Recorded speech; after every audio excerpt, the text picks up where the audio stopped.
Tahukah kamu siapa Syekh Abdul Qadir Jailani? Mengapa namanya begitu termasyhur di Indonesia? Syekh Abdul Qadir Jailani dilahirkan di negara Jailan, satu negara bawahan Tobaristan, wilayah kuno bersejarah yang kini berada dalam wilayah Iran. Kelahiran Syekh Abdul Qadir tepat pada malam pertama Ramadan tahun 470 Hijriah.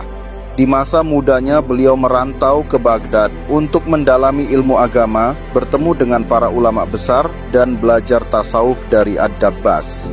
Syekh Abdul Qadir Jailani menuntut ilmu dengan penuh kesungguhan. Beliau belajar fikih, hadis, tafsir, dan ilmu kalam, hingga akhirnya dikenal sebagai ahli fikih yang disegani. Namun, kehausannya terhadap ilmu tidak berhenti di situ. Beliau juga mendalami tasawuf, menyelami kedalaman spiritual di bawah bimbingan para sufi besar.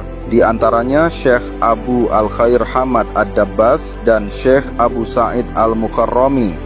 Setelah bertahun-tahun menuntut ilmu dan berjuang melawan hawa nafsu, beliau mencapai makam ruhani yang tinggi. Dari sinilah muncul cahaya kewalian yang memancar ke seluruh penjuru dunia Islam. Murid-murid berdatangan dari berbagai negeri untuk menimba ilmu dan bimbingan darinya. Beliau kemudian mendirikan Madrasah Al-Qadiriyah di Baghdad, sebuah pusat ilmu yang mengajarkan perpaduan antara syariat dan hakikat, antara ilmu lahir dan batin. Dari sinilah lahir Tarekat Qadiriyah, salah satu tarekat sufi tertua dan paling berpengaruh di dunia Islam, yang hingga kini masih tersebar luas di Timur Tengah, Afrika, Asia Selatan, bahkan sampai ke Nusantara.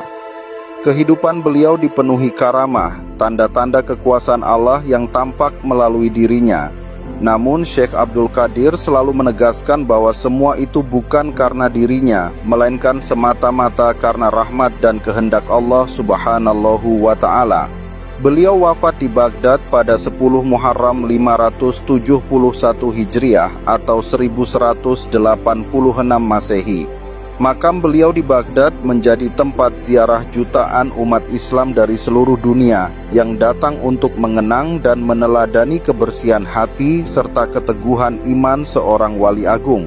Demikian kisah singkat Syekh Abdul Qadir Jailani, sang Sultanul Aulia, teladan bagi para pencari ilmu dan cahaya spiritual. Dari Baghdad, ajaran beliau menembus zaman, mengajarkan bahwa cinta kepada Allah harus disertai akhlak yang luhur dan pengabdian tanpa pamrih. Jika kisah ini memberi manfaat dan menambah keimanan, jangan lupa untuk like, share, dan subscribe agar kamu tidak ketinggalan kisah-kisah sejarah Islam lainnya. Mari kita terus menelusuri jejak para wali dan ulama yang telah menerangi dunia dengan ilmu dan keteladanan.